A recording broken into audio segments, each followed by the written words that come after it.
Varicose వ్యాధితో బాధపడుతున్నారంట. తక్కువ ఖర్చుతో ట్రీట్మెంట్ కావాలి అనుకుంటే ఎవిస్ హాస్పిటల్ని సంప్రదించండి. నమస్కారం, మీరు చూస్తుంది సుమన్ టీవీ. నేను మీ కీర్తి.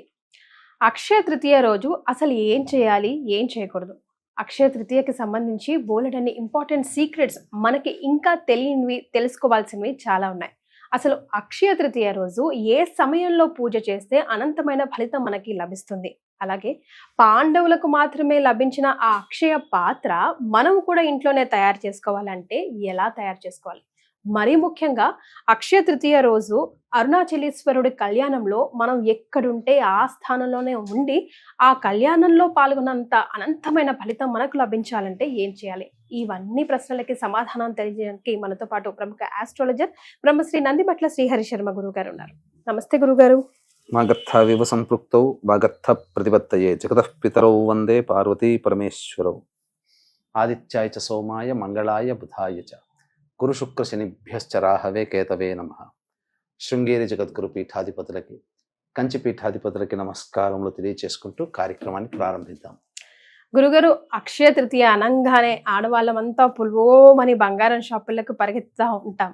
కానీ అది కాదు, ఆ రోజు యొక్క ప్రాముఖ్యత గురించి, విశిష్టత గురించి మీరు ఇదివరకు నాకు ఎక్స్ప్లెయిన్ చేసినప్పుడు భలే అనిపించింది. ఒకసారి మళ్ళీ గుర్తు చేసుకుందాం. తప్పకుండా. అక్షయము అనంటే క్షయము కానటువంటిది. కాబట్టి ఈ రోజున మనం ఏం చెయ్యాలంటే పుణ్యాన్ని సంపాదించుకుంటే ఆ పుణ్యము అక్షయం అవుతుంది అని అర్థం. అక్కడ మల్టిప్లై. కాబట్టి పుణ్యాన్ని సంపాదించుకోవాలంటే ఏం చేయాలి? ఎవరైనా చెప్పేది దాన కార్యక్రమాలు చేయాలి, పూజలు చేసుకోవాలి.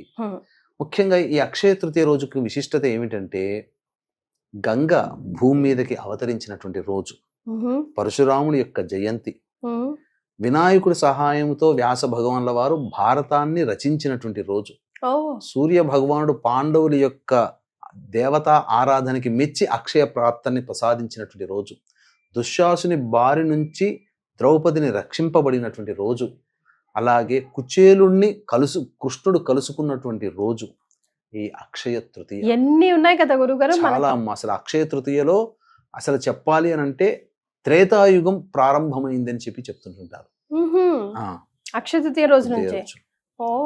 కాబట్టి ఇక మనం ఒక బంగారం ఎందుకు గురుగారు ఇంత హైలైట్ అయింది అంటే కలియుగంలో ఏంటంటేనమ్మా, ఎవరికైనా మనసు పడేది, మహిళలకి మనసు పడేది బంగారమేక.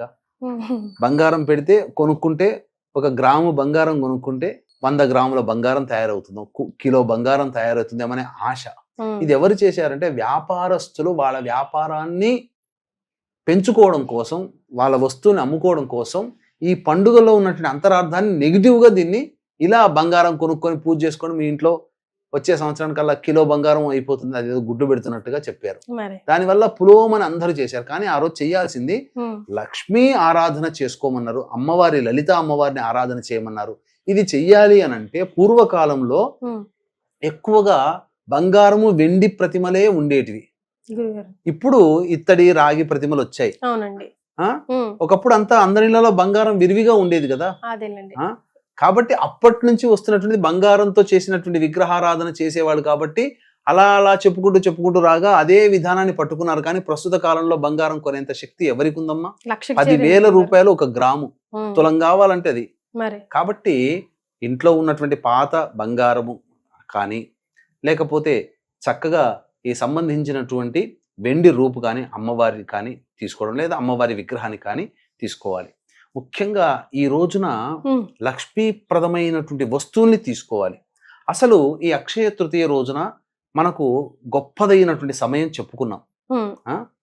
పూజ చేసుకునేటువంటి సమయం ఏంటంటే ఉదయం 5:54 సూర్యోదయం అవుతుంది. ఆ దారభ్యత మనకు. కానీ వృషభ లగ్నము ఎందుకు చెప్పబడిందంటే, వృషభ లగ్నము స్థిర లగ్నము, శుక్రుడు అధిపతి, ఆ శుక్రునికి అధిష్టాన దేవత లక్ష్మీదేవి. పైగా ఆ రోజున రోహిణి నక్షత్రం ఉన్నది. శాస్త్రంలో చెప్పబడినటువంటిది ఏంటంటే కృత్తిక రోహిణి నక్షత్రము కలిసినటువంటి అక్షయ తృతీయ చాలా అలభ్య పుణ్యతిథి అని చెప్పబడి ఉంది. కాబట్టి గొప్ప ఫలితాలను ఇస్తున్నటువంటి తిథిగా చెప్పబడింది. ముఖ్యంగా ఈ సంవత్సరం వచ్చేటువంటి అక్షయ తృతీయ మళ్ళీ 12 సంవత్సరాలకి ఇట్లాంటి రోజు వస్తుంది. ఎందుకనంటే గురువు వృషభ రాశిలో ధనకారకుడైనటువంటి గురువు స్థిర లగ్నమైనటువంటి లక్ష్మీ లగ్నమైనటువంటి వృషభ లగ్నంలో ఉండగా చంద్రుడితో చరకారకుడైనటువంటి చంద్రుడు కలిసి ఉన్నటువంటి సందర్భం. ఇక్కడ మనము ఈ పూజ చేసుకునే విధానం చూసుకుంటే 6:46 నుంచి 8:46 వరకు వృషభ లగ్నం ఉంటుంది. అందున 6:54 నుంచి 7:54 మధ్య కాలము చంద్రహోర ఉంటుంది. అంటే లక్ష్మీ అమ్మవారికి ఉన్నటువంటి నామాలలో గొప్పదైనటువంటిది, అందరికీ అర్థమయ్యేటువంటిది ఏంటంటే చంచలాయై నమః. అంటే లక్ష్మి ఒక చోట స్థిరంగా ఉండదు, ఒక ఇంట్లో ఒక స్థిరంగా ఉండదు. అటువంటి స్థిరంగా ఉండనటువంటి లక్ష్మీదేవిని సూచించేటువంటిది గ్రహము చంద్రుడు. ఎందుకనంటే చంద్రుడు కూడా ఒక రాశిలో ఒక 2 రోజులు 2.5 రోజులకు ఒక రాశిలో ఉంటాడు, ఎప్పుడూ మారుతూ ఉంటాడు చాలా తొందరగా. అటువంటి లక్ష్మికి సోదరుడైనటువంటి చంద్రుడిని అట్టి పట్టుకొని స్థిరమైనటువంటి లగ్నమైనటువంటి వృషభ లగ్నంలో చంద్రహోరలో గనక మనం లక్ష్మీదేవి ఆరాధన ఎవరైతే లేదా లలిత అమ్మవారి ఆరాధన ఎవరైతే చేస్తారో వాళ్ళ ఇంట్లో లక్ష్మీదేవి స్థిరంగా ఉంటుంది. అంటే ఇప్పుడు మనకు పాదరసం తయారు చేసేటప్పుడమ్మా అది కొద్ది సమయం మాత్రమే. ఆ పాదరసం కట్టు అంటారు, వైద్యులకు మాత్రమే అర్థమవుతుంది. ఆ కొద్ది సమయంలోనే మనం చేయాల్సిన శివలింగ ఆకృతి అవన్నీ చేసేసేయాలి, లేకపోతే అది గట్టిగా అయిపోతుంది. అలాగే ఇప్పుడు లక్ష్మీ అమ్మవారిని మన ఇంట్లో స్థిరంగా ఉండమని ప్రార్థించేది మాత్రం ఆ చెరుడైనటువంటి చంద్రుడు చంద్రహోర స్థిర లగ్నం ఉన్నటువంటి సమయంలో, ఆ గంట సమయంలో గనక ఎవరైతే లక్ష్మీదేవిని భక్తిపూర్వకంగా లేదా లలిత అమ్మవారిని భక్తిపూర్వకంగా చేస్తారో వాళ్ళ ఇంట్లో స్థిరంగా లక్ష్మీదేవి ఉంటుంది. కాబట్టి లక్ష్మీ సంబంధమైనటువంటి వస్తువుల్ని చక్కగా ముందే సూర్యోదయం అవ్వగానే ఆ రోజున ఏమేమి తెచ్చుకోవాలంటారు గురు? పసుపు, గళ్ళ ఉప్పు, పసుపు, బెల్లము తెచ్చుకోవాలి. తర్వాత లక్ష్మీ సంబంధమైనటువంటి వస్తువుల్ని, అనగా చాలా మంది మంగళవారము సెంటిమెంట్ గా అనుకుంటుంటారు. మంగళవారం సూర్యాస్తం అయిన తర్వాత కొంత ప్రభావం తగ్గుతుంది. సూర్యాస్తం అయిన తర్వాత నవగ్రహ ధాన్యాలు తెచ్చుకోవాలి. కుబేర కుండలు అని అంటారు. అంటే చిన్న చిన్నవి అలంకరణతో చేసినటువంటి చిన్న చిన్నవి గురిలాగా ఉంటాయి, కుండలాగా దొరుకుతాయి. అందులో నవధాన్యాలు అంటే నవగ్రహాలకు సంబంధించిన నవధాన్యాలు 9 తెచ్చుకోవాలి. తెచ్చుకొని ఆ రాశిగా పోసుకొని ఒక పెద్ద పాత్ర, ఎటువంటిది ఉండాలి ఆ పెద్ద పాత్ర అనంటే మట్టితో కానీ ఇత్తడితో కానీ రాగితో కానీ ఉండాలి, స్టీల్ వస్తువులు వాడకూడదు. ఆ విధంగా పాత్రలో చక్కగా 9 పరచడం.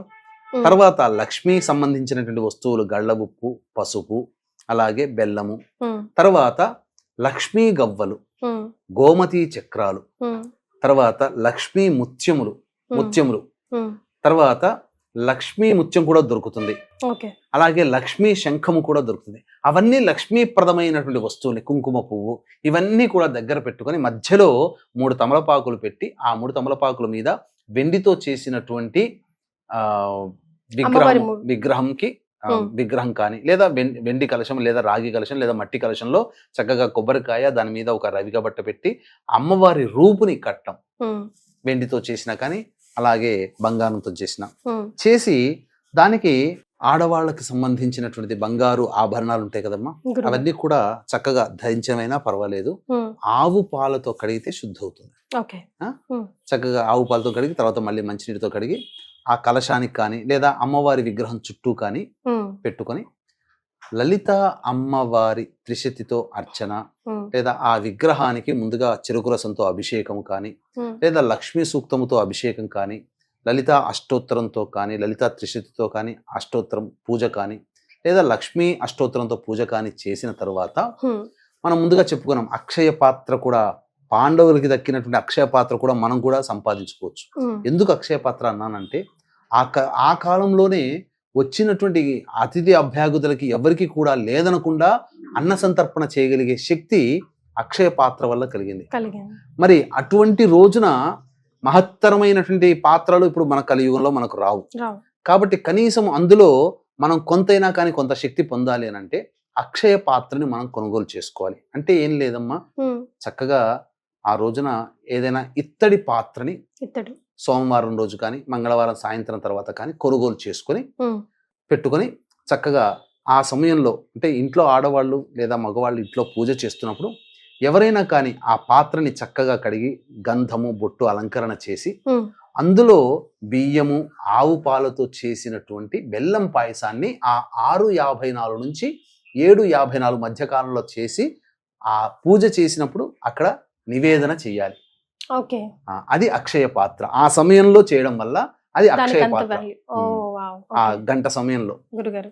తరువాత ఆ అక్షయ పాత్ర నివేదన చేసిన తర్వాత మధ్యాహ్నానికి అప్పుడు ఏం చేయమన్నది శాస్త్రము అంటే, ఈ అక్షయ తృతీయ రోజున బ్రాహ్మణుడికి ఉదక కుంభ దానము చేయమన్నది. అంటే రాగి కలశం కానీ, ఇత్తడి కలశం కానీ, వెండి కలశం కానీ, లేకపోతే మట్టి కలశంలో కానీ చక్కగా చక్కటి మంచి నీటిని వేసి అందులో ముఖ్యంగా హారతి కర్పూరం, సుగంధ ద్రవ్యాలంటే యాలకులు, జాజికాయ, జాపత్రి, కుంకుమ పువ్వు ఇలాంటివి వేసి సంబంధించినటువంటి వేసి దానికి చక్కటి తెల్లటి గుడ్డ కానీ ఏదైనా కానీ జాకెట్ బట్ట దానికి మూట కట్టుకట్టి అప్పుడు బ్రాహ్మణుడికి ఆ పూజ అయిపోయిన తర్వాత బ్రాహ్మణుడికి దానము చేయమన్నది. ఉదక కుంభ దానము చేయమన్నది.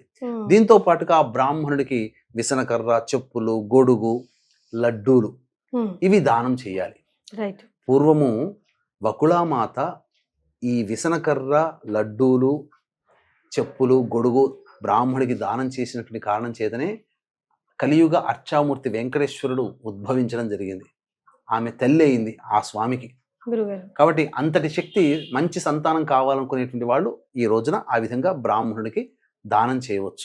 గురుగారు, చిన్న చిన్న మట్టి పాత్రలో, మట్టి కుండల్లో మనం నవధాన్యాలు అవన్నీ పెట్టాం కదా, అవి ఏం చేయాలి తర్వాత? అవన్నీ కూడా మనం పూజ చేసుకుంటాం కదమ్మా, తర్వాత కాలంలో మనం వాటిని వాడుకోవచ్చు. తప్పకుండా వాడుకోవచ్చు. అంటే నీళ్ళలో వేయాలి అటువంటిది ఏం లేదు, అటువంటిది వాడుకోవచ్చు. చక్కగా దాన్ని వినియోగించుకోవచ్చు అమ్మ, తప్పు లేదు. త్వరగా వేయించి మన నీటిలో కొద్దిసేపు నానబెట్టిన తర్వాత మొలకలు ఎత్తుతాయి స్ప్రోట్స్ లాగా. త్వరగా వేయించి వాటన్నిటిని పిండి చేసి ఇంట్లో వాడుకోవచ్చు అమ్మా, జావలాగా వాడుకోవచ్చు, తప్పేమి లేదు. ఇక తదనంతరం ఇక ఆ రోజున ప్రధానంగా మనం గనక చూసుకున్నట్లయితే ఆ రోజున తీసుకురాగలిగేటువంటి వస్తువులు మనం చెప్పాం, తీసుకురాకూడని వస్తువులు కూడా ఉన్నాయి. అంటే గుండు సూదులు, పిన్నులు, బ్లేడులు, కత్తెరలు, ఇనుప వస్తువులు, స్టీలు వస్తువులు, పింగాణి వస్తువులు, ప్లాస్టిక్ వస్తువులు అక్షయ తృతీయ రోజున కొనుగోలు చేయకూడదు.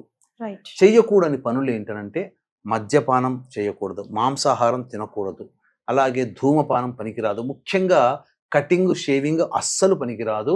అన్నిటికంటే ముఖ్యంగా మాంసాహారం కూడా పనికిరాదు. ఇది దాంపత్యము. ముఖ్యంగా ఆ రోజు బ్రహ్మచర్య వ్రతం ఆచరిస్తే చాలా మంచిది. ఎందుకనంటే గౌరీదేవికి సంబంధించినటువంటి తిథి ఆ రోజున. ముఖ్యంగా అక్షయ తృతీయ చాలా ప్రాశస్త్యమైనటువంటి తృతీయ తిథిగా చెప్పబడి ఉంది. ఆ విధంగా ఆ రోజున చెయ్యాలి. ఇక అక్షయ పాత్ర అని చెప్పాను కదమ్మా, ఆ పూజ చేసి నివేదన చేస్తాం కదా, ఆ రోజున ఏంటనంటే ఎవరికైనా కానీ అన్న సంతర్పణ చేయాలి. అంటే వృద్ధాశ్రమంలో వృద్ధులకి పండ్లు, ఇతర పదార్థాలు ఇవ్వవచ్చు. ఎవరికైనా పెట్టాలనుకుంటే ఎవరికైనా ఇంటికి పిలిపించి, దగ్గర వాళ్ళని బంధువులు పిలిపించి పాత్ర కొనుగోలు చేసి బెల్లం పాయసం నైవేద్యంగా పెట్టమని ఒక అక్షయ పాత్ర కొనమని చెప్పాం కదా, ఆ అక్షయ పాత్రలో ఆ రోజున వంట చేసి, అనగా అన్నం వండి అతిథులకి, అభ్యాగతులకి ఎవరికైనా అన్న సంతర్పణ ఆ పాత్ర ద్వారా చేయాలి. చేసినట్లయితే ఆ రోజు దారభేద మళ్ళీ రెండో రోజు కూడా చేయాలి.